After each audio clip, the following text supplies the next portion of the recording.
Olá, queridas irmãs do Grupo Mães e Intercessoras, aqui Daiane Martins mais uma vez, e nós vamos para o áudio 6 do livro Ira, Arrancando o Mal pela Raiz. E quero novamente relembrar que se você não comprou ainda o seu exemplar desse livro maravilhoso e tiver a oportunidade de fazê-lo, faça. Abençoe todas as pessoas que investiram, que fizeram, que doaram seu tempo, seu trabalho, seu conhecimento para que esse livro fosse publicado, para que ele chegasse até as nossas mãos. Então, seja abençoado com essa obra nas suas mãos e abençoe também aqueles que trabalham. Compre o seu exemplar. Nós vamos continuar um passeio pela galeria de quadros da Bíblia. Vamos lá. Derivado de uma raiz semítica que indica uma tempestade ou chuva violenta, outro termo hebraico, za'ap, frequentemente traz consigo a ideia de furor ou ira intensa. Com patética ironia, o escritor da sabedoria observa que é a insensatez do homem que arruína a sua vida, mas o seu coração se ira contra o Senhor. Provérbios 19, 3.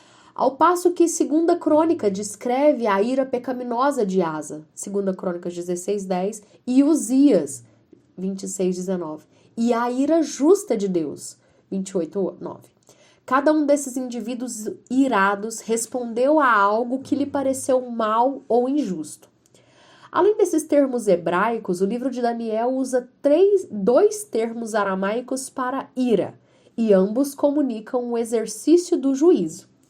O rei Nabucodonosor se ira com seus pretensos sábios por sua incapacidade de interpretar seu sonho, Daniel 2,12. Mais adiante, ele reage com fúria contra os 3 rapazes israelitas que se recusam a adorar a imagem idólatra que ele erguera, Daniel 3:13 ao 19. O que encontramos em todos esses textos do Antigo Testamento? Pessoas iradas respondem com todo o seu ser, seus pensamentos, emoções, afeições, palavras, ações e etc. Há pessoas que elas percebem como erradas ou prejudiciais aos seus interesses. Com frequência, tais reações são cheias de calor. Muitas vezes, sempre com Deus e ocasionalmente com seres humanos. Essa percepção e a resposta que a acompanha são corretas e justificáveis. Em outros casos, nunca com Deus e geralmente com humanos não o são. A ira resultante é pecaminosa. Descobrimos as mesmas realidades no Novo Testamento. Os 3 grupos de palavras para ira, de um modo geral, refletem a ira divina ou a ira humana pecaminosa, com poucas ocorrências para a ira humana justa. Ainda que muitas ocorrências sejam em ordens ou proibições, por exemplo, Gálatas 5:20, Efésios 4:31, Colossenses 3:8, 1 Timóteo 2:8, Tiago 1:19 e 20, algumas passagens narrativas retratam pessoas iradas. Determinado a eliminar toda a competição, o rei Herodes irou-se em sua perseguição do nenê que nascera para ser rei, Mateus 2,16. Os adoradores na sinagoga em Nazaré voltaram-se irados contra Jesus e tentaram matá-lo, depois que ele lhes relembrou que a graça de Deus alcança também os gentios e não apenas os judeus, conforme Lucas 4:28. Ao passo que um líder de sinagoga ficou indignado quando Jesus violou seu senso de conformação às práticas religiosas correntes ao curar uma mulher aleijada no sábado, conforme Lucas 13:14. Os líderes religiosos de Israel reagiram de modo semelhante quando viram Jesus curando doentes e ouviram as crianças gritando: Hosana ao filho de Davi, Mateus 21:15. Os discípulos de Jesus manifestaram ira quando Tiago e João pediram privilégios especiais no reino, Mateus 20:24 e Marcos 10:41. Os evangelhos e Atos oferecem exemplos adicionais de pessoas reais reagindo com ira baseados em seus juízos morais negativos contra males percebidos. Para completar nossa compreensão geral da ira, vamos avaliar alguns esforços populares de classificar a ira em 3 categorias distintas, baseadas nos 3 grupos semânticos para o conceito de ira no Novo Testamento. Alguns psicólogos cristãos, em sua tentativa de integrar a Bíblia à sua abordagem psicológica, propõem um esquema tríplice que consiste de furor, ressentimento e indignação, baseado particularmente nas supostas distinções entre as palavras gregas. Ajudar as pessoas a entenderem seu tipo ou forma de ira é parte do método de tratamento desses psicólogos. Como avaliar essa categorização tripla?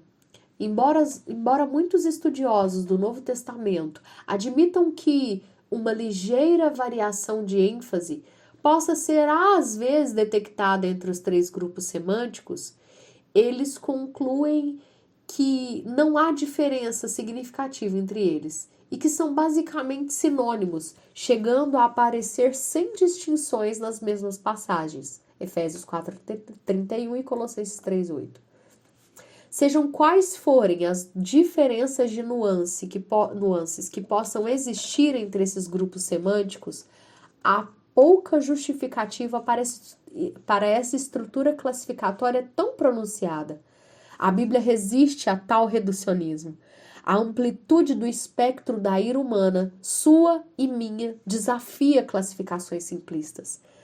Todavia, todas as palavras bíblicas para ira, nos relatos do Antigo Testamento, nos mostram claramente pessoas reais que formam juízos morais negativos em face de algum mal que percebem e que respondem a esse mal percebido de modo pessoal e integral em seus desejos, pensamentos, emoções, palavras, ações e objetivos.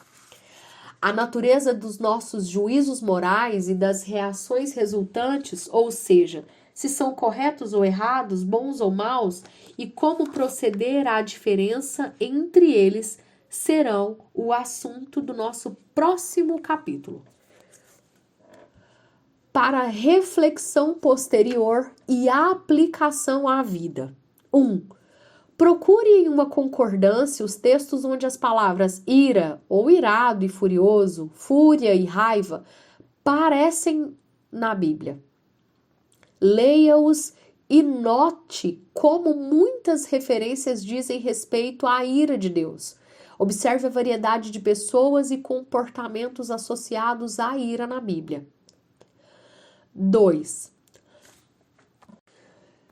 Reflita sobre a descrição de ira de Richard Baxter na página 20, onde em sua vida você percebe que as palavras dele definem você. Preste atenção especial àqueles momentos quando algo ou alguém impede você de alguma coisa desejada. 3. Tome nota de um episódio típico de ira em sua vida. Registre a situação na qual a sua ira apareceu. Qualquer provocação ou gatilhos, o que você queria, mas não conseguiu. Ou não queria, mas aconteceu. E como é a sua ira de fato. Aqui nós concluímos o áudio 6 e também concluímos o capítulo 1 do livro.